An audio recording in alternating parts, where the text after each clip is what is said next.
Ma'am, the next question is कि written scriptures यानी कि लिखे हुए शास्त्र क्या सिर्फ फिफ्थ पंचम एरा में थे, भरत और एरावत क्षेत्र के? क्या ये बाकी समय में भी कर्म भूमि के अवेलेबल होते हैं, यानी कि सेकंड थर्ड में? Yeah, again, it's a very, very nice question. I would salute the person whoever has asked this question.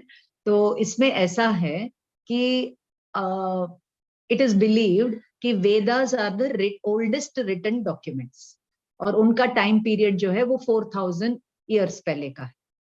Oldest written documents उनको मानते हैं. और वेदों की जो भाषा है वो 50% से ज्यादा प्राकृत के नजदीक. तो उस समय के जो लोग थे वो प्राकृत में ही, डिफरेंट शेड्स ऑफ प्राकृत में बोलते थे, और उसका जो स्टैंडर्ड प्राकृत फॉर्म था वो वेदों में आ.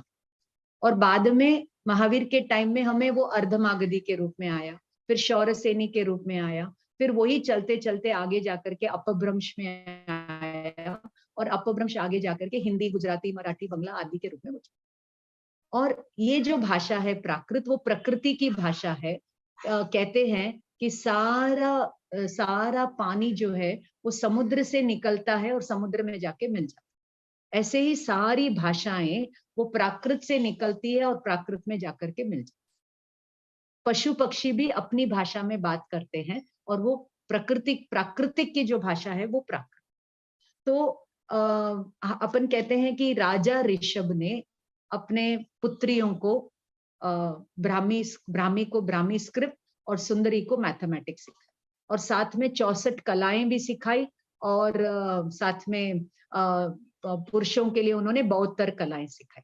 तो उन 64 कलाओं में, 72 कलाओं में पशु पक्षियों की भाषा को समझ, वो भी इम्पोर्टेंट, वो भी आ जाता है. तो डेफिनेटली जब स्क्रिप्ट है तो कोई ना कोई भाषा तो जरूर रही होगी, लेकिन वो काल क्रम से हम तक आते आते आते वो विच्छिन्न हो गई. यहाँ तक कि पार्श्व परंपरा का भी कोई ग्रंथ अपने को नहीं मिलता, लेकिन डेफिनेटली कुछ ना कुछ रहा होगा. अपन कहते हैं कि ये जो राइटिंग है ये बाद में डेवलप हुई, यहाँ से डेवलप हुई, वहां से आई.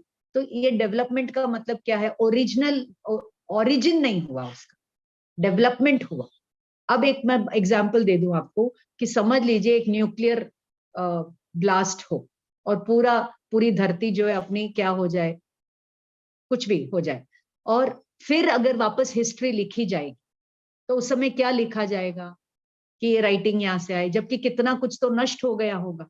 तो ऐसे ही टाइम टू टाइम पीरियोडिकली बहुत सारे क्या बोले हैं एक्सोडस हुए हैं और विनाश हुआ है, और इसी प्रकार ये डिसेंडिंग फेस में आते आते हमारे पास जो है इतना ही बचा है ना. श्वेतांबर परंपरा में कहते हैं कि जो 11 अंग है वो आधे अधूरे यहाँ पर है, और दिगंबर परंपरा में कहते हैं जो दृष्टिवाद नाम का 12वां अंग है उसका 2 पूर्व का कुछ पार्ट ही यहाँ पर आया है. तो महावीर के टाइम में जो द्वादशांग फरमाया गया था वो भी आज हमारे पास पूरा नहीं, और जो जितना है वो पढ़ने के लिए भी लोग नहीं. तो फिर क्या होगा आने वाले टाइम में? कहते हैं ना 5वें आरे के एंड में एक ही फैमिली रहेगी जो एक भव करके मोक्ष जाएंगे. तो जाते जाते जाते काल क्रम के प्रभाव से सब कुछ कम कम कम ही होते जाने वाला. तो आप सोचिए कि ऋषभ के टाइम में बहुत कुछ मिला होगा, और आते आते आते उनका रूप परिवर्तन होता चला. हर एक तीर्थंकर के टाइम में प्राकृत थी, लेकिन वो कोई अलग अलग प्राकृत थी. यहाँ तक कि महावीर के पहले जो प्राकृत थी उसका एक ग्रंथ हमें मिलता है, वो है इसी भाष्यम. इसी का मतलब है ऋषि, भाष्यम यानी कहा गया, ऋषियों के द्वारा भाष्य. तो उसमें जैन और वैदिक सब परंपरा के प्राकृत के नमूने आपको उस ग्रंथ में मिले. बस एक ही हमें प्री महावीर पीरियड का मिलता है. प्री महावीर बोलिए या देखो महावीर का टाइम अगर हमें लेना है तो 6th सेंचुरी BC में महावीर आए, और 5th सेंचुरी AD में उनके सारे श्वेतांबर परंपरा के अनुसार आगम डॉक्यूमेंट, और षटखंड आगम आदि का जो टाइम है, कुंद का टाइम है, वो अपन 1st सेंचुरी रखते.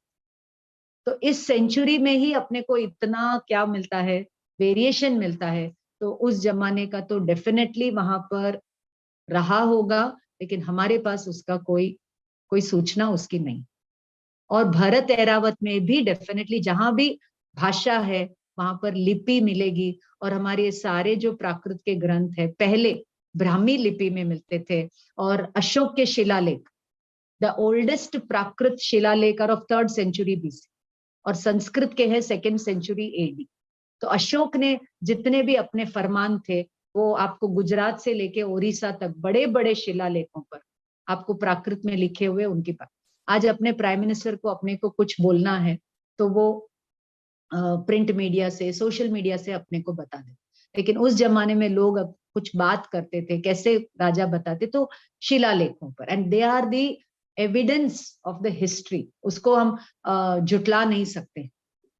तो ऐसे चंद्रगुप्त मौर्य के time the length and breadth of India में श्रमण धर्म था। अभी हम लोग रिसेंटली नॉर्थ कर्नाटका ट्रिप में गए थे, तो आप सब जानते हैं कि भद्रबाहु श्रवण बेलगोल आए थे, लेकिन वहां से हमें ये न्यूज मिली कि पहले वो कोप्पल आए थे। कोप्पल में 700 से ज्यादा जैन बस्तियां थी और जैन मंदिर थे। और फिर यहाँ से तमिलनाडु से वहां चोल राजा, चोल वंश के लोग गए और उन्होंने उन सबको शैव लिंगायत में कन्वर्ट कर दिया। और बचा कुचा कसर 5 दिल्ली सल्तनत्स ने उसको पूरा रुइन करके वो सब खत्म। तो बस हाल ही में आप 500-600 साल में देखिए अपना पूरा जो जैनिज्म है, पूरा मतलब बहुत सारा जो जैनिज्म है वो आपको मध्य प्रदेश में, बंगाल में, कर्नाटका में, तमिलनाडु में, महाराष्ट्र में बिखरा पड़ा मिलेगा। यहाँ तक कि पाकिस्तान, अफगानिस्तान में भी बिखरा पड़ा है ना।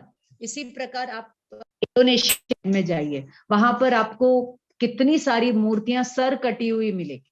अगर वो बुद्ध की होती तो वो नहीं काटते। तो इससे पता चलता है कि वो सारी श्रमणों की थी, जैनों की थी, इसलिए उनको वो कल्चर समझ में नहीं आता था, नग्नता का, रिजिडिटी का। रिजिडिटी मतलब इतना ऑस्टियर प्रैक्टिसेस का, तो इसलिए सब तहस नहस करते। तो उसमें कहते हैं नालंदा भी 6 महीने तक जली थी, तो उसमें अपना कितना साहित्य चला। और आज भी भंडारगरों में 2-3-4 लाख से ज्यादा मैन्युस्क्रिप्ट्स है जो अपने रिसर्च की बाट जो रहे हैं।